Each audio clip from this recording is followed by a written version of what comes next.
Good morning, everyone. Um, First, I hope everyone's okay, safe and unharmed.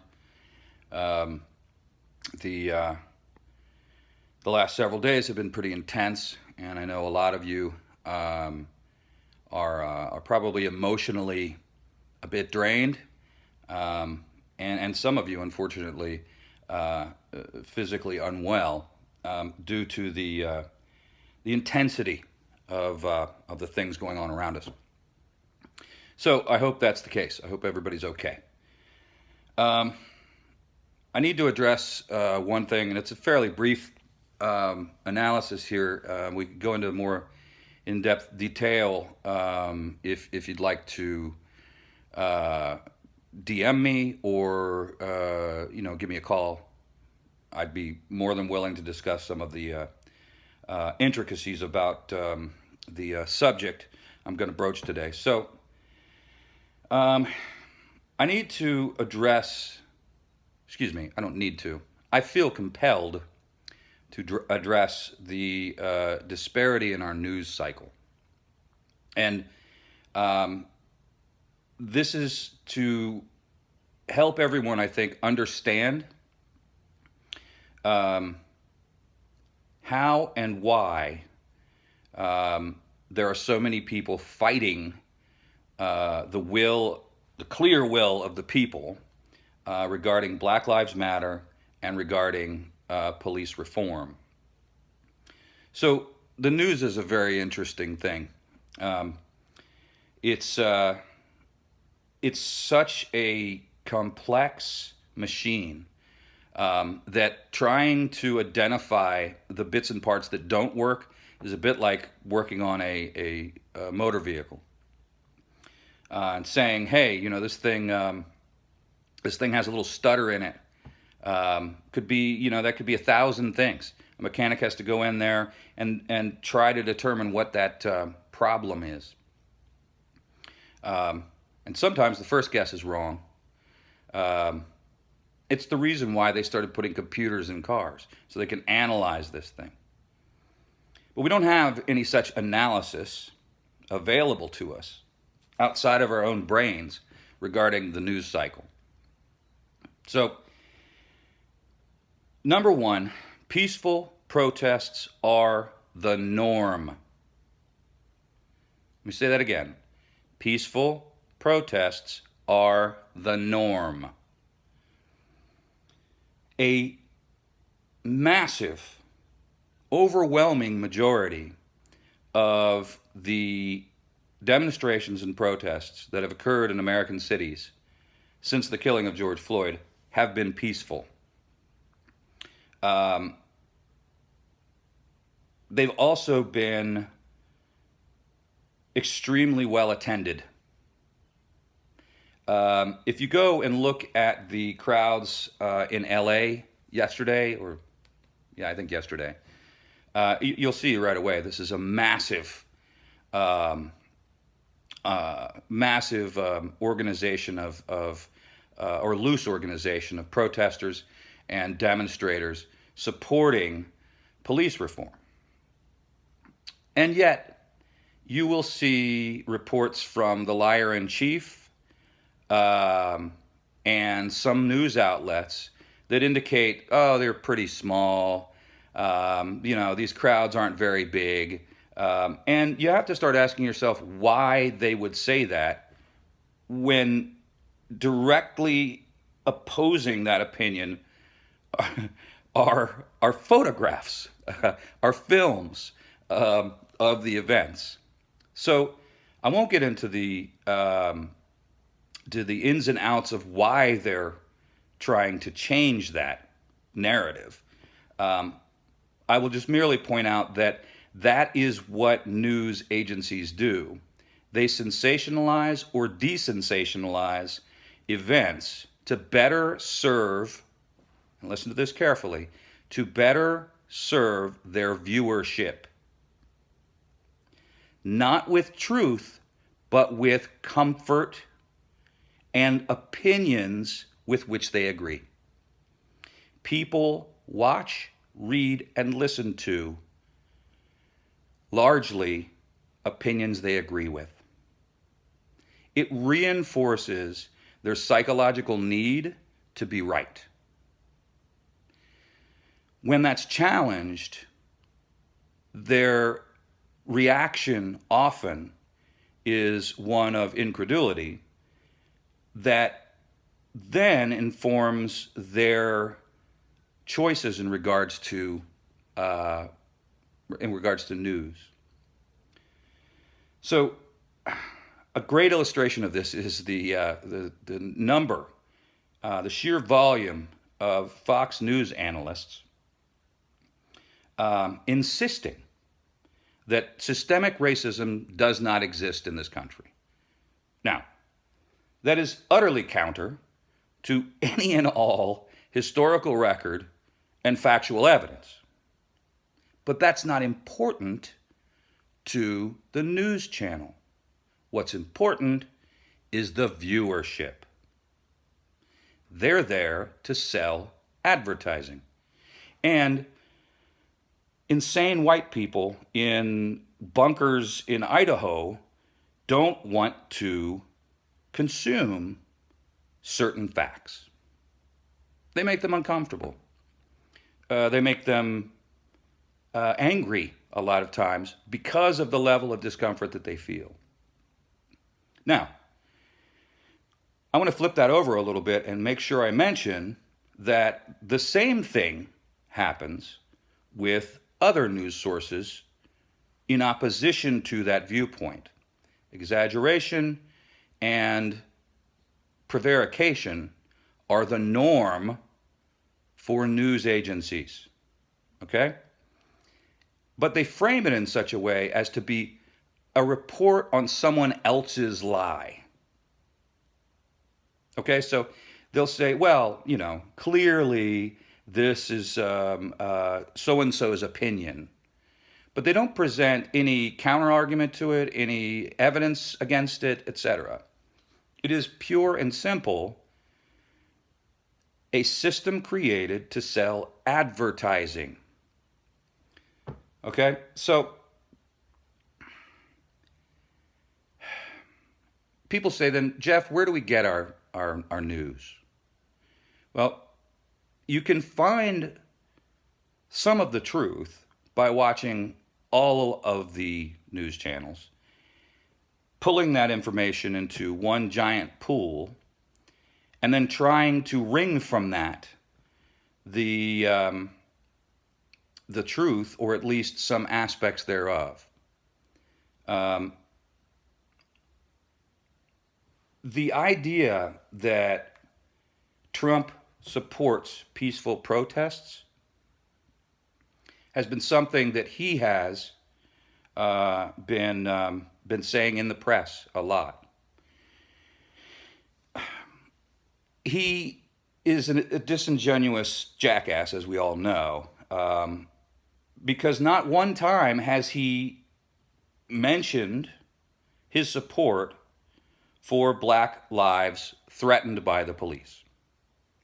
He has said, oh no, we got to stop looking at color and this, that, and the other thing. And that's what his base is doing. We don't see color. The horse shit. Horse shit. Black people in this country are 2.5 times more likely to die at the hands of the police.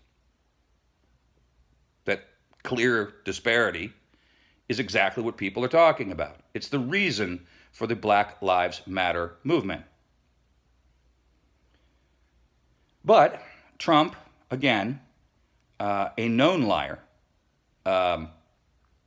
just to use one example, the absolute preposterous contention on his behalf that he merely went down to the bunker to inspect it is as transparent a lie as any I've ever heard.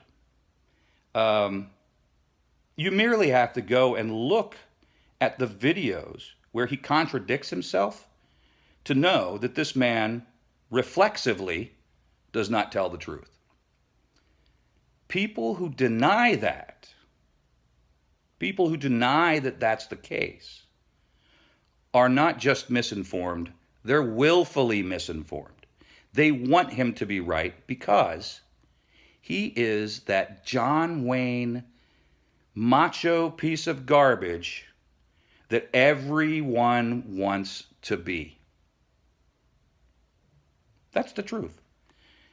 Every male in this country, they want to be that. Now, some of us males look at that and go, well, yeah, that would be fun to go, I don't know, be that kung fu master who takes out 30 of the bad guys, But the truth is, that's not how one gets through life.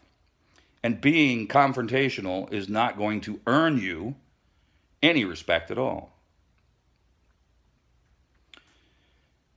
So why does that happen? What brought us to this point? What is the deep psychological need on behalf of many, not all, but many white males in this country to be this, shall we say, hero? Well, we could sit here and analyze a lot of different things, but it's deeply ingrained in our culture. We celebrated individual names in elementary school and middle school learning about American history. So, George Washington was a hero, It wasn't the Army that was the hero. The Army actually won the war. George Washington was part of that army. Yes, he was the leader, but really the heroes are the thousands upon thousands that put themselves in harm's way in order to fight for an ideal, not George Washington. But hero worship is something, it's something that dates back to the annals of history. In places like Egypt, certainly Rome, Greece, all of these ancient cultures that have these great statues to these individuals, because those are ideals. It's not actually about the individual, it's just that they are supposed to embody an ideal to which we should aspire. So, that said, the cult of personality was then forced down our throats through, several decades now of Hollywood films about rogue cops, like Dirty Harry, he's just getting the job done, and he's a hero. It's horseshit. It doesn't actually happen. Everyone probably knows it if you point it out to them, but they don't think about the deep psychological effects that they've digested over the years, or the information they've digested over the years that has resulted in the deep psychological effect of their worshiping that particular type or trope. So when I look at a lot of people who are just reflexively defending Trump, and I'm not saying this applies to every single one, I think some are just misinformed, but I think the vast majority are willingly misinformed. They buy it because Trump, that is the paradigm that they would like to embody. Okay? A man of power. Everyone respects me. In the meantime, these believers are just being cuckolded by Trump. And the gun as a phallus, as wielded by so many of these police, as the instrument of their potency. That's what the problem is with cops. We have a fetish among young men regarding the police and the military and being a hero. It is a fetish that extends to all parts of their lives. So the guy who's standing there telling you, oh, you pussy, see, this is the thing, it's just you're too weak to be a big man. That's the action and the words of Trump's cuckolds. And not just Trump's. You can fill in the blank there. John Wayne's, whomever. Being a manly man is all some of these people aspire to. So now that I've gone over that, I want to end this with something very important, and that is the movement to, shall we say, control the police is an important one. And it's important for more than just this time we're in, okay?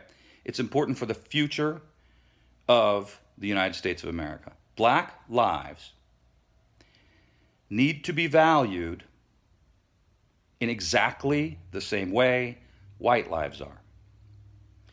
To that end, police reforms, reforms in the justice system, reforms in our attitudes regarding drug addiction, poverty, and inequality need to change. Everyone can agree that currently this shit ain't working. The problem is we've got a lot of people running around trying to blame something else for the disparities. Excuse me. It's a bit like finding a whale carcass floating in the Puget Sound that has an enormous shark mouth shaped hole in the side of it and saying, you know what? This might have been penguins.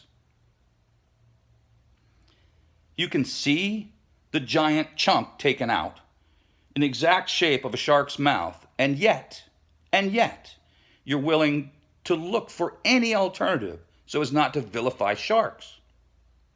Cops are sharks. We're the whale.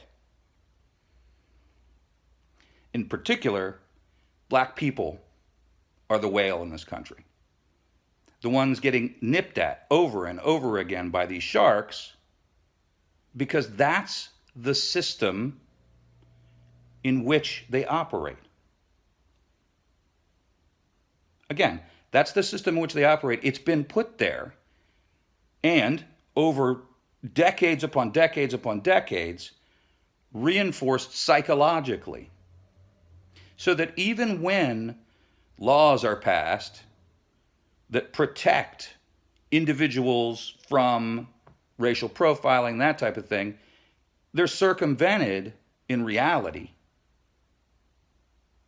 because the system has taught that. So, this fight is about the disparity between black and white interactions with the police, primarily. That's the big part of it, the biggest chunk of it. 99.9% of this argument, that's what it's about. The remainder is about reforming police. Okay? So keep that in mind. Keep fighting the good fight. Keep going out there and letting your opinions be heard. Don't let someone on Twitter or someone in your news channel of choice or some newspaper, don't let them sway your opinion with a beautifully worded and elegant piece of writing. Instead, go in and look for other reports, other sources, even those that contradict your beliefs, so that you can get a broader picture of what reality is. For the Trumpians, they can't do it. They refuse to. It makes them feel good. It makes them feel like their penises are larger to have Trump running around grabbing pussies and busting heads. They are cuckolds, and Trump is doing it to them. Anyway, that's all I've got. I'll talk to you guys later. Everybody be safe. To all of my black friends, tell me what I need to do to support you. I'm trying in various different ways. I'm doing a lot of research on how I can. But if there's something that I can do differently, if there's something that I can do to supplement those things that I feel I'm doing already, please don't hesitate to let me know. I'm not asking for your guidance. I'm asking more for what you'd like done. You guys are the supervisors here. We are the employees. So I love you guys. Be good. Be safe. We'll talk soon.